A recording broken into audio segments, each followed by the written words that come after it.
Live from SABC headquarters in Auckland Park, Johannesburg. Welcome to this Thursday edition of The Watchdog. My name is Vuyo Mvoko and thank you for tuning in. On the show this evening, the president hasn't really taken our requests for information seriously enough. Chair, the response is nothing short of mocking us, treating us like children of some sort.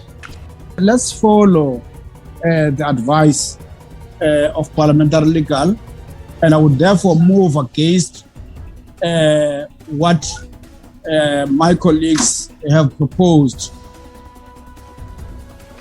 Are ANC MPs going out of their way to protect their president from scrutiny? That man who leads the party in Parliament's Public Accounts Committee tells us why they use their majority to block the oversight body from calling President Cyril Ramaphosa to explain his remarks that the party may have misused public funds. Whatever a president does, there will always be criticism. Not everybody agrees with what one does. With the president indicating that he is not bound to go with the JSC's recommendation for the position of Chief Justice, was the process a pure farce, or is he right when he suggests he meant well, but that it was the JSC that actually overreached? Our panel of experts weighs in on the pros and cons and what the law says. Political analyst Professor Lisiba Tefu then sums up the week that was for the president ahead of critical decisions he needs to take in the coming week, not only about who must be the Chief Justice, but also whether the police minister and the police commissioner should stay or go, and how best to beef up the criminal justice system, and how he can convince organized labor, business and civil society to buy into his idea of a social compact for the country's economic recovery. And finally, after Mineral Resources Minister Gwede Mantashe and oil company Shell today lost yet another court bid, we ask where to now for that much vaunted oil and gas exploration project. All that coming up in tonight's episode of The Watchdog, which starts right now.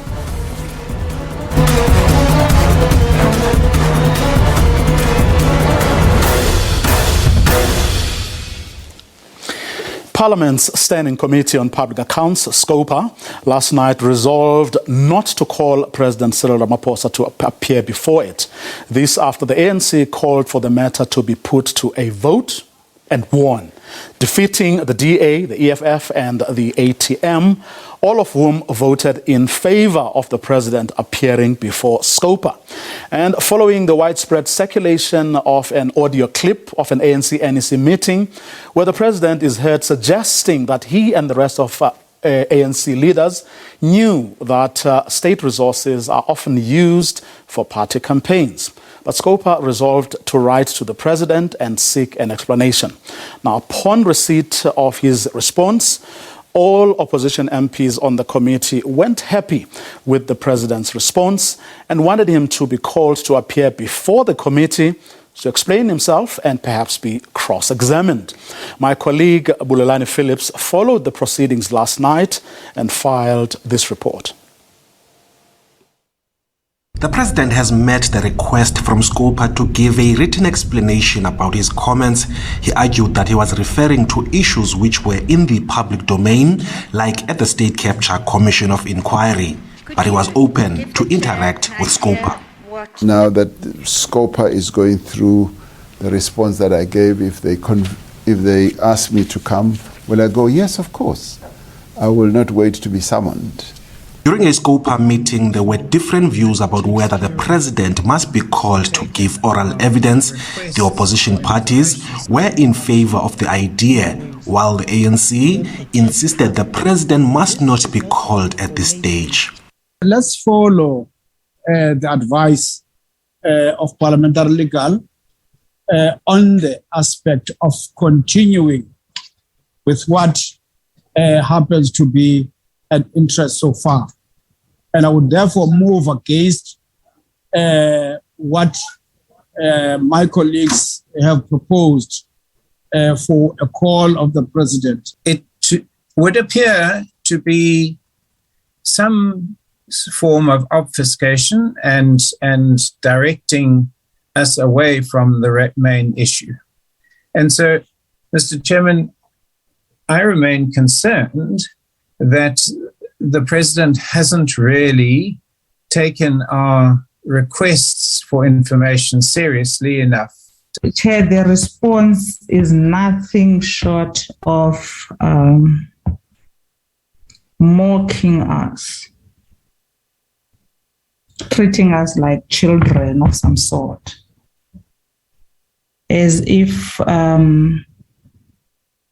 we are some people who have absolutely nothing to do but to pursue some useless venture of asking questions to people who make it their business to say things that they don't want to come back and expand on. The response by the president is both underwhelming and a blatant denial what he is on record saying. And unfortunately, to us as a committee, the president is not convincing at all. In the end, the debate was decided on a vote, with the ANC having 6 votes against 4 by the opposition. Ulelani Philip, SABC News, Parliament. MP Bheki Hadebe is the ANC whip in the Standing Committee on Public Accounts. Good evening, Mr. Hadebe. Thanks very much for your time. Tell us what the rationale was for you to, one, decide to put this matter to a vote, and two, decide not to call the president. Good evening, Vuyo, and to your viewers.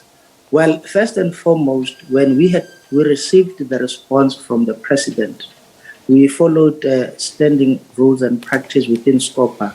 We've taken the response to legal for them to advise us, because we did not want to rely on our common sense when dealing with this matter. Now, upon receiving the legal opinion, it was circulated to all honorable members. We have interacted with the legal opinion. And what is key and fundamental in that legal opinion, it has advised us that it is wise to deal with this matter holistically and not duplicate processes that are already in place.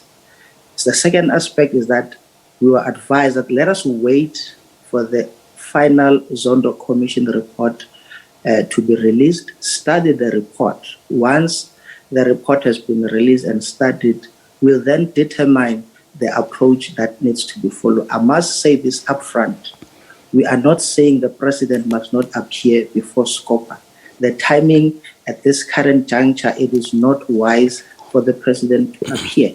There are a lot of people implicated in this matter. We need to apply our mind. We need to craft a roadmap that will be inclusive, which will encompass all those that are implicated. That's the approach that we have taken. The legal opinion further advised us to say, in the interim, let us interact with the Auditor General and get to understand what challenges is the Auditor General experiencing in auditing finances of the state security agencies. We can also form a committee that will be solely focusing on this matter in order for work of SCOPA not to be put on hold with the view of only focusing on one matter. So our resolution and our firm view was purely based on the legal opinion that we sought. What I also want to stress is that none of the honorable members in the meeting last night indicated any answer that they were not happy with. None of the honorable members in the meeting last night disputed the fact that the information that was leaked from an NEC meeting, it's information that was available in the public domain as far back as 2019. So what the president was heard saying in those leaked audio, it is not a new revelation, it's not a new discovery. It's information that was in the public domain far back as 2019. Now, let's take your last point, that indeed this information may have been circulating for a while. But when a state president says in a meeting of senior ANC people, many of whom are cabinet ministers and people who occupy very high and important positions, but when the head of state says matter-of-factly that state resources had been used to, bankroll ANC internal campaigns, what harm would it do if when the Public Accounts Committee says that all we want to hear is what the president knows about this? The president responded correctly so. Let me refer you to the high-level review panel, which was established by the president in 2018, was released in 2019, which became a public document. Findings on that panel report states the following: there has been a serious politicization and factionalization of intelligence community over the past decade. Resource abuse, the state security agent had become a cash cow for many inside and outside the agency. Funds were looted to various projects. Now, when the president uttered those sentiments in an ANC NEC meeting, you would understand that some of the NEC members are cabinet members. So any report that was sanctioned by the president becomes a public document, and it's available for NEC members to peruse. Now, those members who were part of that NEC, my assumption is that they knew and understood the context of the high-level review panel. That said, money was used to fund political, individual, selfish interest. It is in that context when the president was saying all of us knew. Myself, who is a backbencher who does not serve in an NEC, I know for a fact that indeed money was used precisely because of the report that became a public information. Now, that report further went on to say they could not identify names because the panel was a high level in nature. It did not form part of investigating. So the Zondo Commission will then give us a sense of who are the individuals that we need to pursue. And let us be mindful of the fact that the president in this case acts as a whistleblower. Now, we cannot therefore crucify the wrong Jesus. It is well and good for the president to utter those words. But isn't that what is the problem?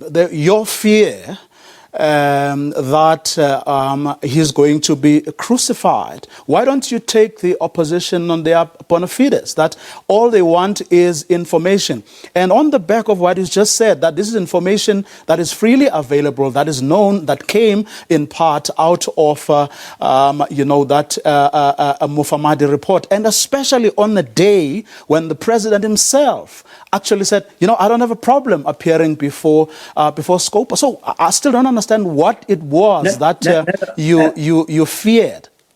No, Vuyo, understand me correctly. The president is a tried and tested cadre. He has undergone through difficult tasks previously under apartheid regime. He does not fear any interaction with anyone. What I'm saying is this: the president is not the one who abused state resources. Now, but no one has said he is. You see, no one has said he is. All the committee has said, unless, of course, you're privy, to information that us who are outside of the committee. The information information at our disposal speaks to the collapse of the state security agent for past decade. But that was not the question. That was not the central question. The central question was what the president knew, based on what he said. The president knew that the state security agents has been used as a cash cow for individuals within and outside the agents, based on the high panel review report. Secondly, based on the testimony in the Zondo Commission. Now, that commission has concluded its work. We are waiting for the final report to be released. Once that final report has been released for public to interact and familiarize themselves with the recommendation and findings, it is only then that as SCOPA, we're going to pave a way forward in terms of the roadmap of who are the person to appear, including the president himself. We have not ruled out the possibility of calling the president to appear before SCOPA. All what we said last night is that at this present moment, it is not ideal to summon one individual. There are a lot of role players who are implicated in this regard. Let us draw a roadmap, identify all those that ought to appear before us, study the findings of the Zondo Commission, and then call those individuals. If needs be, the president himself will be called, but that will be informed by the outcome of the Zondo Commission. At this current juncture, it is not ideal to jump the gun without understanding the holistic nature of the matter we are dealing with. Now, you know, Mr. Hadebe, that we're coming from an era where a tried and tested leader of the ANC and of the country at the time was protected, by ANC MPs year in and year out. And in the end, Parliament, which is something that has come out of the reports, where Parliament actually didn't do its job. Do you really want a repeat of that, or just how conscious are you of what that may do to perhaps the one leader you may think you are actually protecting? But Vuyo, the president did not hesitate to appear before the Zondo Commission when he was asked to do so. The president did not hesitate to respond in writing when he was asked to do so. He did not even ask for an extension. We gave him 10 days. He responded in 10 days. He further went public to say if he were to be called to appear before SCOPA, he will appear before SCOPA. We're not going to shield or protect anyone. We are firm and resolute in our mandate and function as a SCOPA to root out corruption when it comes to misappropriation of public funds. We're not going to shy away to call the president to appear before us because he has already publicly indicated his willingness to appear before us.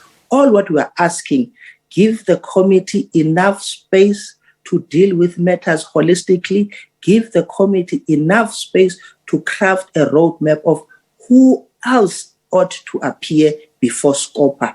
We are not in a business of defending individuals. The glorious movement that has been in existence for centuries has suffered a lot. It is high time that we save the movement, not in our name, not in this generation, that we are going to repeat the mistakes of the past. We are firm and resolute. And if any one of you have followed the meetings of SCOPA, you would attest to the fact that we have not sought to shield any executive authority.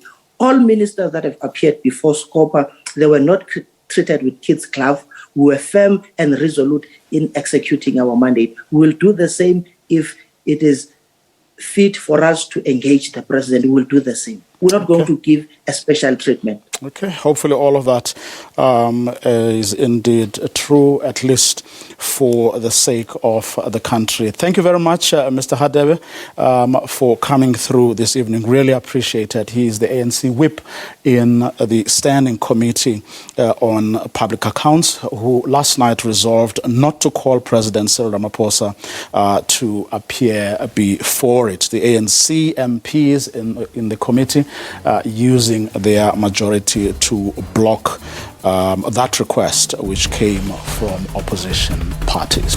After the break, where the JSE interviews for the position of Chief Justice a farce, or is President Ramaphosa right when he suggests he was well-meaning, but that the JSC, that it was the JSC that actually overreached? That's what we discuss next, right after this short ad break.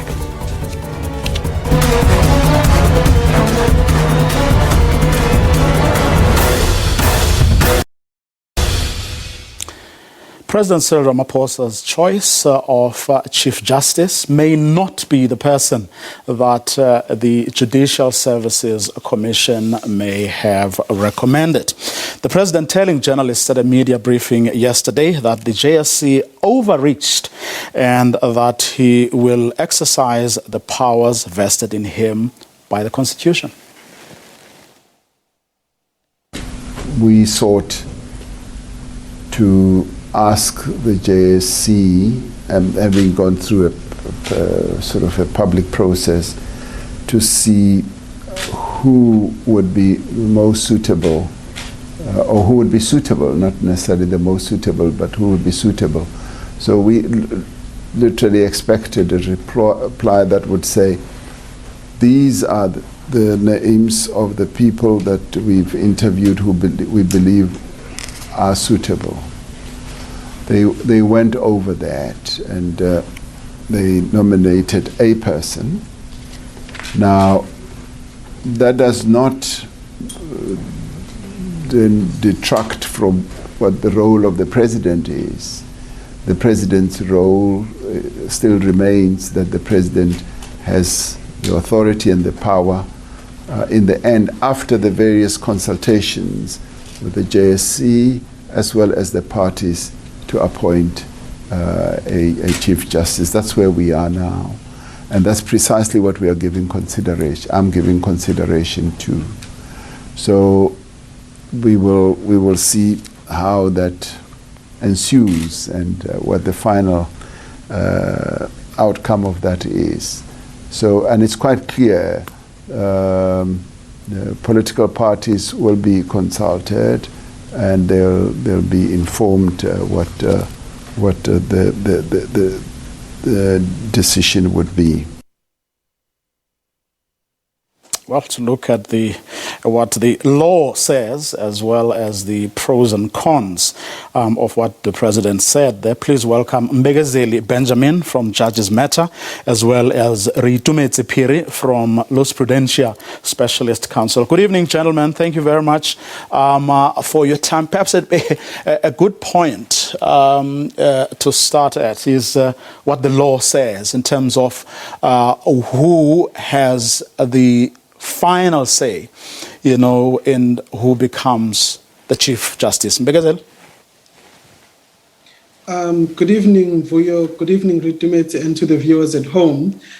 Section 174(3) of the Constitution says that the President is the one who appoints the Chief Justice, the Deputy Chief Justice, the President of the Supreme Court of Appeal, and her deputy.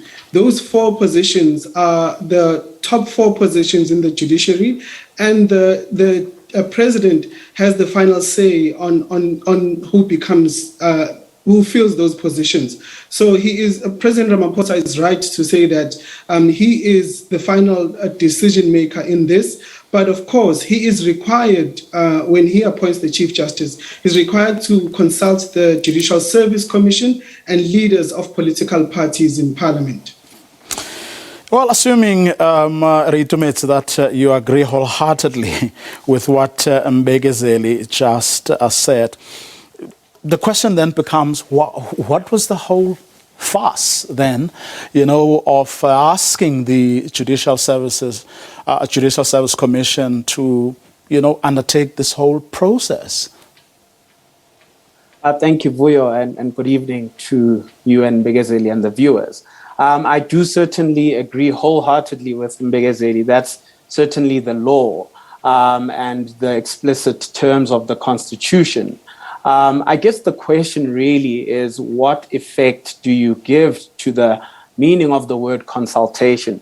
And as we've come to understand it, and the interpretation that is intended by the Constitution is really that the president is unfettered in this respect, and he's not bound by what the JSC puts forward or who they might actually say is their preferred candidate in this respect. But the JSC process, notwithstanding the manner in which it was conducted in this particular instance, is a useful process, and particularly the transparent process that the president embarked upon, which is unprecedented in this country, I believe is useful, in the sense that in creating trust in the judiciary, trust in the judges, and ensuring that the public actually has a proper yardstick to measure the suitability of the next Chief Justice. So I think that process is a valuable process, and we shouldn't jettison it just because of the manner that the JSC went about its interviews and its recommendation in inverted commas in this particular instance. Now, notwithstanding, Mbegazeli, the legal position on this, but let's perhaps look a bit at the, shall we call them, optics, as well. If you ask the JSC to be a big part of this process, and in the end, you effectively or basically reject, what they have put in front of you, aren't you nullifying the very process that you would have wanted to, back up, if not legitimize that process? I mean, your decision. Well, I think we need to be clear on what the JSC was required to do and what it actually does. It wouldn't be a rejection necessarily if the president decided to appoint any other person than the one that is recommended by the JSC. That is because the Constitution gives him the power to do so. So he wouldn't be nullifying anything. What the JSC is required to do is, through the consultation, interview the candidate and inform the president of the suitability of the candidate. This is what the JSC has always done since 1994. In the past rounds where it had to appoint a Chief Justice, the JSC would interview the candidate and they would write to the president to say, we find this person suitable to be appointed as Chief Justice. They have never been before had said we recommend this person to be a Chief Justice. So it's nothing that is in keeping with what has happened in the past when the president is the ultimate decision maker. The only difference this time is that there were 4 candidates, and the JSC, instead of saying we find these candidates suitable or we find 3 of them or 2 of them not suitable, they simply said, we recommend one person. Perhaps that might have been going overboard from what they are required to do, but if the president decides to go with a different decision based on the consultations with the political parties, for example, it would really not be nullifying anything or going against anything in terms of the law. Well, assuming, again, you agree with Mbegazeli on this one as well, wouldn't that be a problem given that, I mean, we come from an era where, people, were taken for a ride, and these processes were effectively used to rubber stamp decisions that may have been taken even before processes would have started. And if indeed in the past the JSC would make a recommendation, what then is wrong, or inherently wrong, with them continuing in that tradition? Yeah, I think that the important piece, really, I think sometimes we conflate the various levels of discretion that the president has across, the judge positions, right? So, as Mbegazeli said earlier, the top 4 positions in the judiciary are, the complete discretion of the president.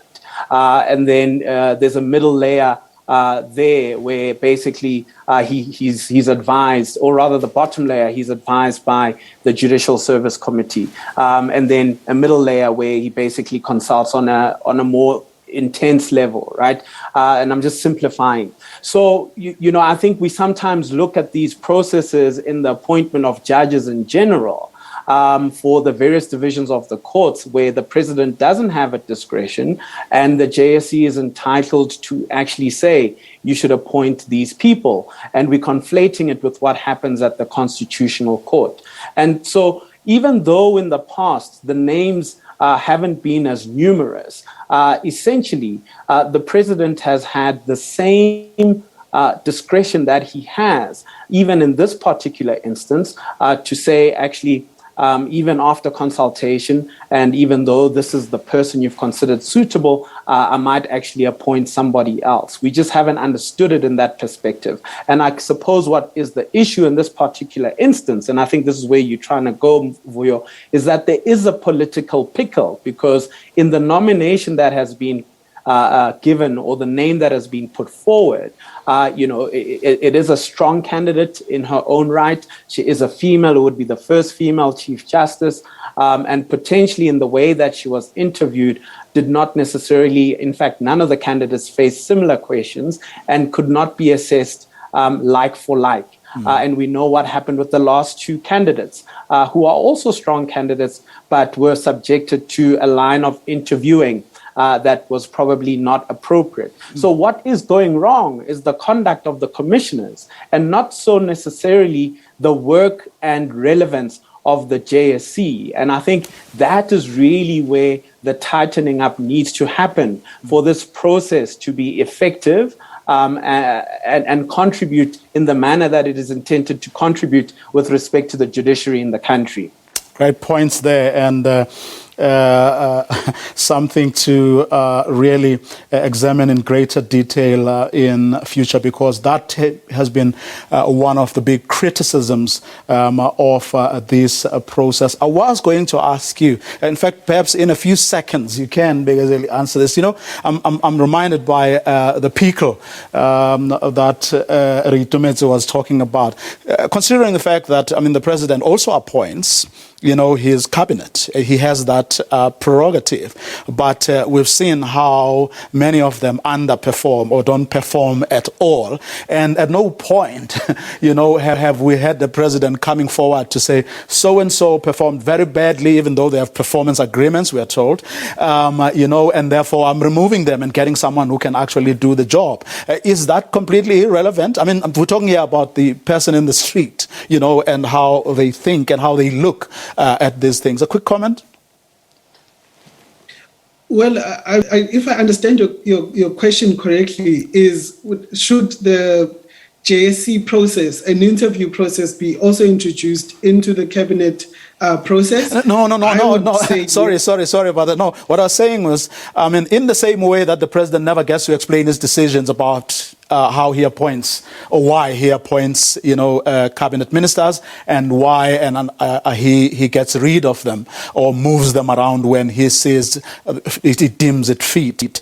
If he indeed goes for a different person, in other words, for a person other than the one recommended by the JSC, he still won't explain to us, and we won't know, why he went for that person. And I'm saying for a person, the ordinary person there in the street, there's a problem there. Don't you agree? Yes, I agree wholeheartedly. And I think if the president were to decide not to appoint the recommended candidates right now, even though there's no requirement for him to do so in the law, he should, out of good governance and out of respecting the independence of the judiciary, he should explain why he went for a different candidate, and he should tell us what qualities that he saw in this different candidate other than the one that is recommended by the JSC. I absolutely agree. Except the question is whether he will indeed do that. Special thanks to our guests, Mbegezeli Benjamin from Judges Matter and Ritumetse Phiri from Los Prudentia Specialist Counsel. Tough week ahead for the president when he returns from Brussels, where, together with other African heads of state, he is attending the African Union, European Union Summit. So much on his to-do list, including deciding who must be the country's chief justice, whether the police minister and the police commissioner should stay or go, how to avoid a situation where the NPA is seen as a toothless bulldog because it can't or doesn't have the resources to prosecute, the cases that are before it, whether he can convince organized labor, business and civil society to buy into his idea idea of a new social compact for the country's economic recovery. So many things for him to do over the next week or maybe weeks. But South Africans are expecting those decisions to be taken sooner rather than later. Political analyst Professor Lesiba Tefu has over the past week been keenly watching the president's moves and pronouncements from the day he delivered that State of the Nation address. We speak to him in a moment.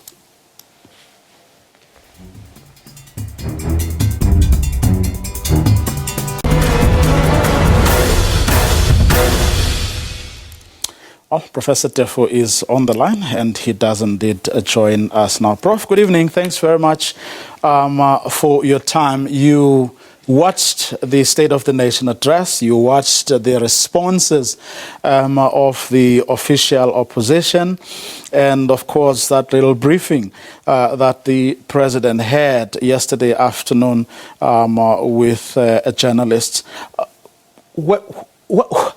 What do you think is foremost in his mind right now, given everything that opposition MPs in particular, and of course the country's media have thrown at him?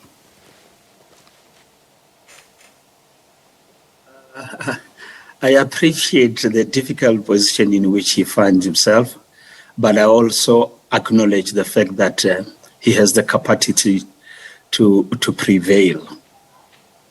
I often say he would have made a much better president had he not been appointed by the so-called tripartite allies, but by the people of South Africa. His failures are in the main attributable to the opposition that comes from within. I've listened to the fellow who are talking Khadebe. I'm not sure what he's trying to defend. I mean, you are trying to stop the president who says, I'm available to come and speak on this matter. And these are the people who undo the president, who are besmirching his name, and indeed the name of the so-called glorious movement. These are people who perhaps indeed, when some say fewer but better, they should be those that are offloaded. They are not doing the organization any good. When you say, Prof, I mean, he, in spite of what you believe his comrades are doing to him, when you say he has the capacity to prevail, what exactly are you referring to, or what's your reference point, or what can you point to? I don't shy away from the fact that, the mess in which we find ourselves right now is precisely because of the electoral act that we have. If meritocracy was at the heart of everything, South Africa would be a better place. Vuyo, it would be a better place. That even capable men with ability and competence, right, are undone by the mediocrity that they must carry along in the name of solidarity, in the name of living up to the original perception that the tripartite alliance should forever rule or govern. I believe that there are many good men and women who have been at least sidelined, marginalized, vilified, denounced and renounced. Good men and women of character within the ANC who could take it forward. But unfortunately, where are they? And I think Ramaphosa is one of those. But unfortunately, I maintain the framework within which he operates, it doesn't allow him to go far enough.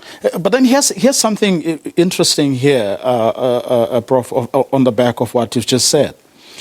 If you look at the composition of the committees, and in particular the committee, the Standing Committee on Public Accounts, these are people who supposedly have the president's interests at heart, and not those who are opposed to him within the party. And yet it is the very same people who do what you've just indicated is not what they should be doing for a man who, as you said, actually has the capacity to prevail. Yes, look, had they been appointed on merit, right, they would be able to call him out if needs be. but they are also trying to protect their bacon, to enhance their profiles, even when they know they are wrong. What is even shameful and painful at times is when you see men and women, right, saying things that they know they are wrong and they are not in national interest. But if in a small way that can advance their interest, elders are prepared to do that. And hence we are where we are, Vuyo. The old man said, if you were to succeed as a leader, you must also surround yourself with people who hold different views from yours. Then you will grow in stature, in wisdom, and indeed, you will lead from the front, knowing that I've got men and women who are not singing for their supper, but who put national interest above party political interest. That was Nelson Rolihlahla Mandela. Well, speaking of national interests, we have a situation that everybody knows, and the president himself admitted that this worries him, and he needs to give it his urgent attention. You have a police minister and a national police commissioner who clearly don't see eye to eye, and who are compromising the police's ability, or whatever is left of it, to do what they are supposed to do. He has to take a decision about who should go or whether both should go. In the time, in a year that the ANC is going into an elective conference, and constituencies are important, or people who have, constituencies are important. There's a fear that again, he's not going to do the right thing, that the politics of the ANC and what happens to him next becomes more important, and the nation's interests take a backseat. I think I said earlier in the first week of January that this is a lost year in terms of service delivery. Forget about the president. Go even to the smallest municipality or the smallest province. They are all preoccupied with how to position themselves. Governance has taken the back seat. And this we have been doing for almost 30 years. And we don't learn, we don't grow. And yet we look at the infrastructure, the quality of life, the quality of education, everything is in tatters. The decline is certain. And it is to be stemmed. By who? Yes. Indeed, everything now is about the election for this year. Even the president, I guess he's also has an appetite for the second term. But like others would say, and I'm part of those, get second term to do what with it? I did say when he started that, Mr. President, you can stay in office for 2 years, and history might judge you favorably than staying for 10 years and achieve nothing. And he missed golden opportunities. And right now, he's just wading in the murky water and not much happening. Qualitatively speaking, things are getting worse. And I keep increasingly hearing people beginning to make a comparison between him and the previous ones. And the comparisons are less favorable.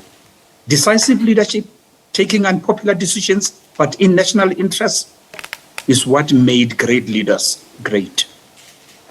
Among the things he said last week is that he is giving the government, organized labor, organized business, and civil society 100 days to put together or to agree on a social compact that will, look at or, bring back our country from the economic disaster that we are currently in.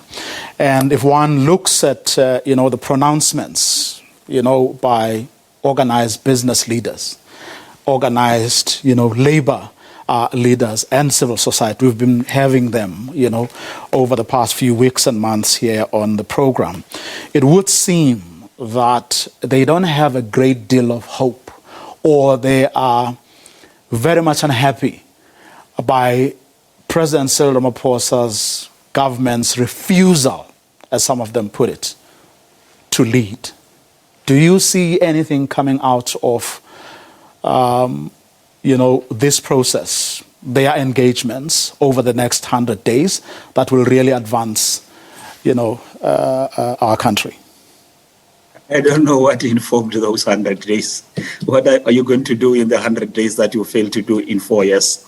What are you going to do in 100 days that you failed in 20 years? In fact, in 27 years in government. Let's not talk about like there is a new party in town or a new sheriff in town. These are the people who have been on board, by the way.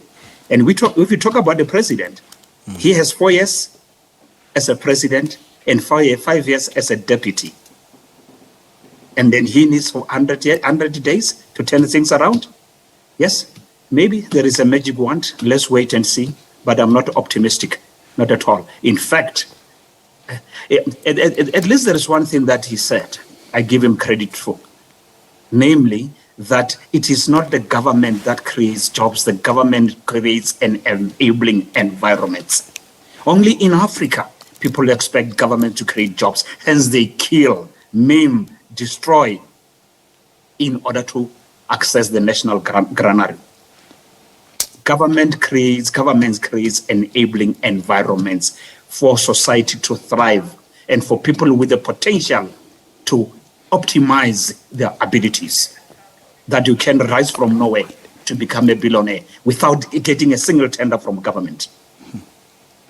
Well, hopefully, Prof, politicians then will also stop making that claim when they, campaign to be elected. Thank you very much for your time this evening, Professor Lisiwa Tefu, not mincing his words. To this story now, Mineral Resources Minister Gwede Mantashe and oil company Shell today lost yet another court bid. This after the Makhanda High Court dismissed with costs the oil giant's application for leave to appeal. Shell sought to appeal the December interim interdict against its seismic survey along the Eastern Cape Wild Coast. The interdict was awarded to communities along the Wild Coast who approached the court to stop the survey, saying not all legal prescripts were adhered to in the awarding of exploration rights. Attorney Vuyo Mvoko is from the Legal Resources Center and has been representing the Wild Coast community groups. Ms. Mvoko, thank you very much for your time this evening. What does this mean? What happens next? So this probably means that it's the end of the road for Shell this year. They will not be able to continue a seismic survey after May anyway, so they would be looking at next year.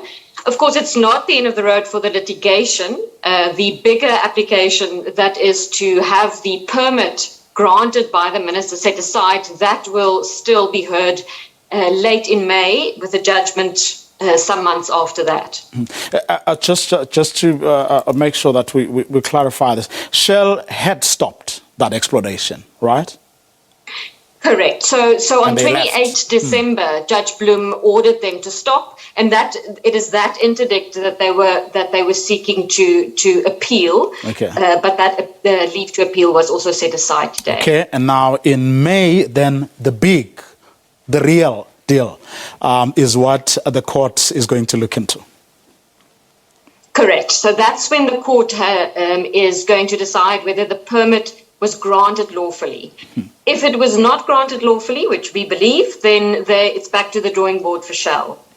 And the view of the community is that this must stop, and as opposed to checking or establishing whether the concerns the communities are raising can or can't be addressed. Which is which? Well, correct. So what the communities are saying is they were entirely ignored when this permit was granted. And I think it's important to remember that the permit was granted in 2013. So, it took a very long time, 8 years, for Shell to actually start using this permit. And in those 8 years, we've learned a lot more about the impact of these kinds of surveys. But in all that time, these communities all along the Wild Coast who predominantly live off fishing off the ocean, they were absolutely never consulted. And for that reason, the impacts that they will feel were just never considered. So, consultation is not an end in itself. You consult in order to understand what the impacts will be, and that was never done.